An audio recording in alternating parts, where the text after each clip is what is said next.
afternoon, or evening, or morning, whenever you may be watching this. Welcome to Weather Weenies. I'm Dana Osgood. This is Ryan Breton. I almost want to start this episode like this is the one that'll take you into the weekend, but it's not. Not quite. My brain is on Friday already. Mine is too. I totally feel that. This has been, I don't know. It feels like everybody's just getting into summer mode. Yeah. The weather is good. Like, nobody wants to be inside all day at work. Everyone in like a corporate office is like 3 p.m. Right. Maybe we can end at 3 p.m. Yeah, well, a lot of those places, they do summer Fridays where they, Yes. maybe have I one think my mom team's does meeting that. and then they're out at noon or whatever. Yeah. Not the case in our business, though. No, our business is almost the opposite. We end Right. up like being in like later because we're like everyone else is like, oh, like I'm gonna go hit out the Eastern prom. Like you should come, and I'm like, I'm gonna be in this studio for a while longer. I know the feeling well. Real nice day, though, especially near the coastline. We've had a little sea breeze kick up, and there have been a few little downpours and storms. Let me pull up the lightning tracker. This is just between 2:30 and 3:30. Because if I show you 24 hours, you'll capture what was out there yesterday, I think. Yeah, a little bit less representative. Yeah. So, Yeah, but the just lightning a map few. for me has been taking like a little while to load. Like, Yeah. you don't click it right away. It needs like a moment. There you go. So like these gray ones are from yesterday. I can make these a little bigger. Yeah, sometimes this is funky loading in, but the gray is from yesterday. The yellows are today. I actually didn't know that you can make them bigger. That's good to know. There you go. Can make them real big. Whoa, if you that's want. terrifying. Mega lightning. And I noticed must have been about 2:30. Let's see if it's still here. You could actually see the sea breeze on radar. Oh, is it right over Spiegel Lake, looks like? Yeah, so we'll back this up. Let's see if we can kind of watch it come in. There it is. There you go. Right in here. And there actually is a little shower on the other side of it. Might be kind of interacting with it. But obviously... It's usually hard to see on radar. It doesn't often kick up very easily. Yeah, it's got to be some pollen, some dust, some bugs that it's just carrying up with dust it. and bugs. So Lovely. it's always kind of cool to see. Yeah, something fun to spot on radar. If you look closely on radar, there's like a lot of things that you'll be able to see Yeah. that the average person, I feel like, would just miss. Right. Or you're like, is that rain? And in that case, obviously not. Yeah, that was like the age-old question of like starting meteorology, like looking at the radar and being like, do you think that's rain? Wrong. It's bats. Yeah, or I even something like remember, that. and we both took the same class several years apart, but in the introduction to meteorology class, Dr. John Neese at Penn State. Meteo 201, Monday morning, 8 a.m. So it was same with me. It was 8 a.m. Well, he actually said that he does that on purpose. He only wants to teach that class in that time slot because he wants the first class freshmen to take at Penn State be Introduction to Meteorology class. Oh, good stuff. Some longtime Weather Weenies may remember him from the Weather Channel. He worked at the Weather Channel in like the early to mid 2000s. I actually forgot about that. Yeah, he was their like storm analyst with Dr. Greg Forbes. So Okay, yeah. he used to walk around with the Weather Channel jacket, even That's 15 true. years later. I have seen that, yeah. He was very proud to be associated with them. But Hey, if you're on the Weather Channel, like I would be wearing that jacket my rest of my life too. the reason I brought him up, you mentioned seeing weird things on radar. You just triggered a memory. I remember one of the lessons in that class was looking at a satellite image, and I think it was on an exam, and having to figure out like what was on the satellite image. And it was either like a forest or snow cover.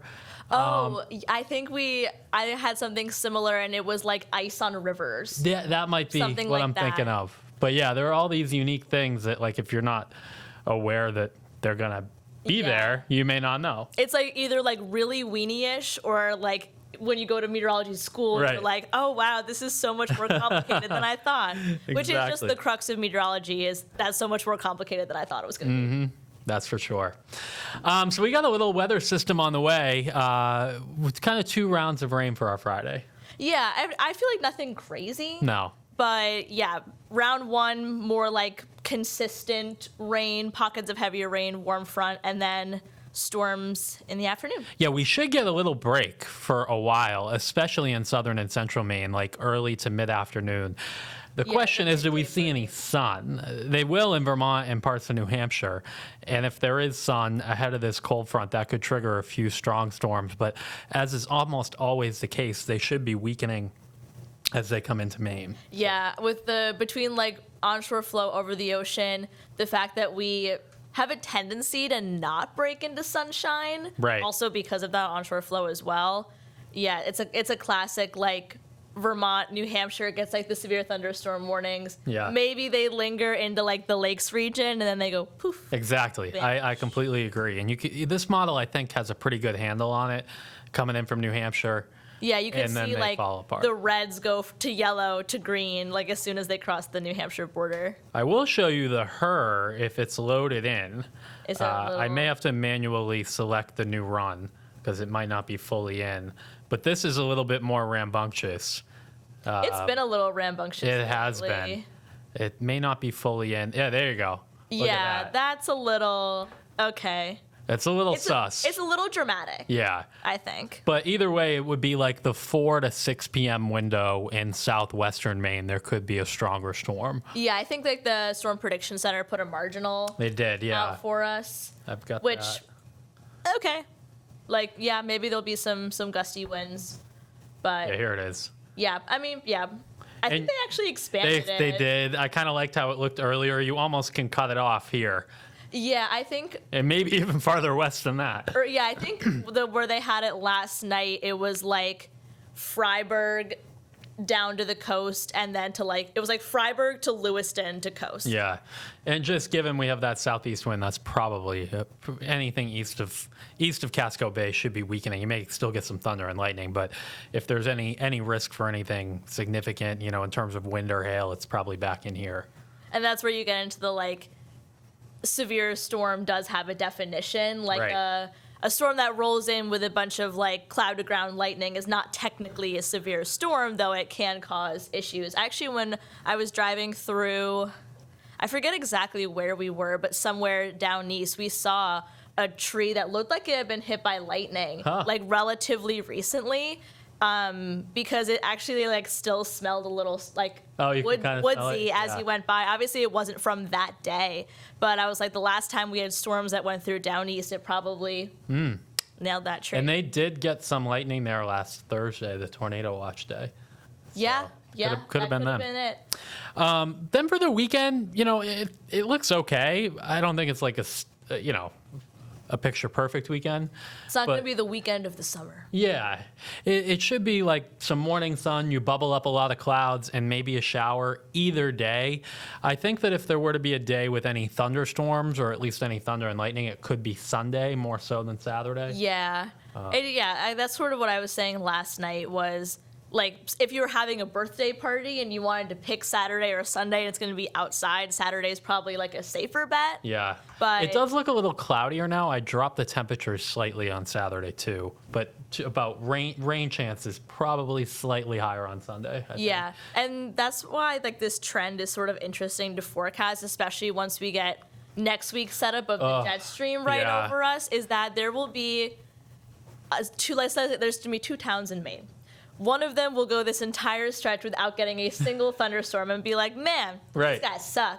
Then another town will get a shower every single day and they'll be like, these guys suck. Yeah, and doing the 7-day for next week, I struggled with how to handle it. So I put Tuesday and Thursday.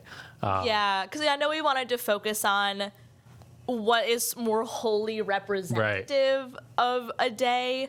But yeah, a pattern like this is why, like I always say, it's important to also listen to us and Yeah. not just like look at what we're showing you. It is going to be really hot all through the midsection of the country and into parts of the mid-Atlantic next week. A couple of the models today bring the heat in Thursday. So like the Euro has almost 90, Okay. the Canadian as well. Again, that depends on any clusters of showers and storms though, and the jet stream just bumping enough. I peered out to the 4th, and a couple of the models bring down a high from Canada, so it may not be quite as hot for the weekend.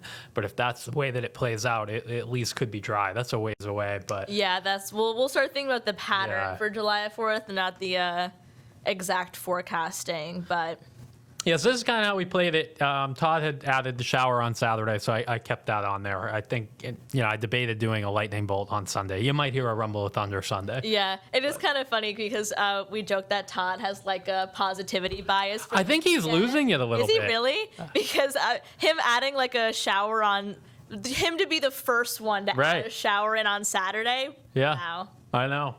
I wonder if, He may not be playing that quite as much anymore. Hey, we'll see. you But yeah, know. he used to have a positive weekend vibe. He had to be convinced it was going to rain. Yeah, which is so funny. I sort of have the opposite. I have a little bit of like a negativity. Yeah, I'm probably like bias. in between the two. So yeah, someone will even out me and Todd by making it someday. But yeah, that like middle of next week time frame is semi-subject to change, but it looks summery. We just have to deal with Yeah. rain chances from time Which to like time.